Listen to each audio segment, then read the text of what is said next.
Mga kapatid, basahin natin ang paksa ng ating leksyon. Ang katunayan, ang unang iglesia ni Kristo ay natalikod sa pananampalataya at naging iglesia katolika. Napag-aralan po natin sa nakaraan na ang unang iglesia ni Kristo ay natalikod sa pananampalataya at ang kinasangkapan ng dyablo ay ang mga bulaang propeta. Ang mga bulaang propeta ang ipinakikilala ng Panginoong Kristo at ng mga apostol na magtatalikod sa unang iglesia ay hindi lamang magtuturo ng mga aral ng demonyo tutulad sa pananamit ng ating Panginoong Kristo, kundi magpapatawag din ng Ama ng kaluluwa dito sa lupa. Ang kinatuparan ng mga hulang ito tungkol sa bulaang propeta ay ang Papa at ang mga paring Katoliko. Matutunayan sa leksyong pag-aaralan natin ngayon na ang Iglesia ni Cristo noong unang siglo'y lubos na natalikod sa tunay na pananampalataya at naging Iglesia Katolika. Ito na ang siyang kinamulatan ng marami. Anong katunayan ito? Dumako tayo sa unang bilang, mga kapatid. Anong tanda na ibinigay ng mga bulaang propeta sa mga itinalikod nila mula sa tunay na pananampalataya? Basahin natin ang sagot. At ang lahat maliliit, malalaki, at mayayaman, at mga dukha, at mga laya, at mga alipin ay pinabigyan ng isang tanda sa kanilang kanang kamay o sa noo. Sa kasunod na bilang. Alin ang tinutukoy na tanda sa noo at kanang kamay, at sino ang nagtataglay ng tandang ito? Ang sagot, ang tanda ng krus. Ang mga taong Katoliko ang may tanda ng krus. Sila'y nagaantanda ng krus sa kanilang noo sa pamamagitan ng kanilang kanang kamay.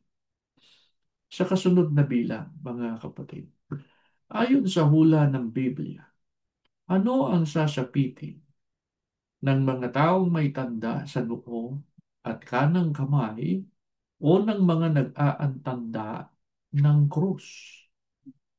Ang sagot, ang sino mang tumatanggap ng tanda sa kanyang noo o sa kanyang kamay ay pahihirapan sa dagat-dagatang apoy at asupre magpakailan-kailanman at sila'y walang kapahingahan araw at gabi.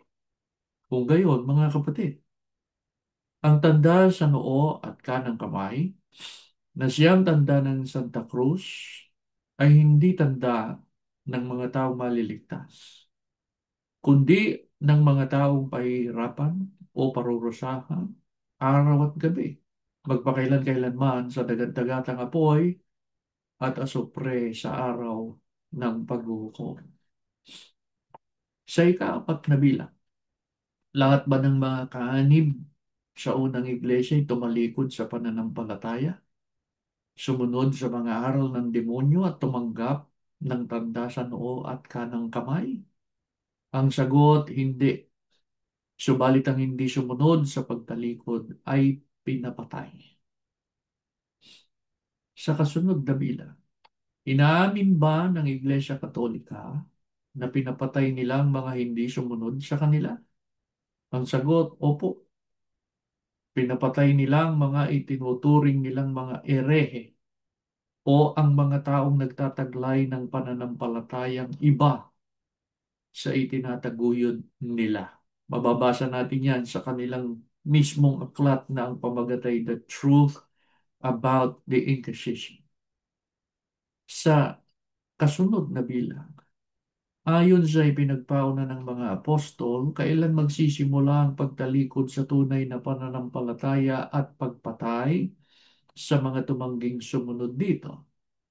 Ang sagot, sinabi ni Apostol Pablo na aking talastas na pag-alis ko ay magsisipasok sa inyong mga ganid na lobo na hindi mga pagpapatawad sa kawa at magsisilitaw sa mga kasamahan din ninyo ang mga taong magsasalita ng mga bagay na masasama upang magdala ng mga alagad sa kanilang hulihan. Sa kasunod na bilang, aling pag-alis ang tinutukoy ng mga apostol? Na kapag ka nangyari yun, ay mahahayag na ang pagtalikod at ang mga hindi sumunod sa pagtalikod ay ipapapatay. Ang sagot, ang pag-alis na hindi na muling makikita pa ang kanilang mukha. Kaya ang mga unang kaanib ay umiyak. Sa ikawalong bilang, bakit umiyak ang mga unang kaanib? Nang sabihin ng mga apostol na pag-alis nila ay itatalikod sila sa pananampalataya.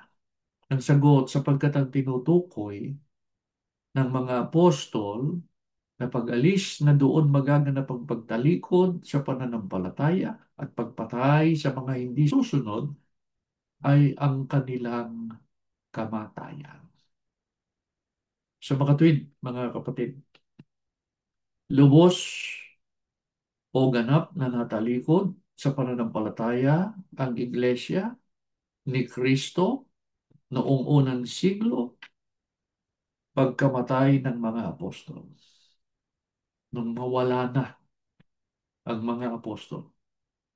Ayon sa kasaysayan, si Apostol Juan, ang anak ni Zebedeo, ang pinakahuling namatay sa mga apostol. Namatay siya bago matapos ang unang siglo.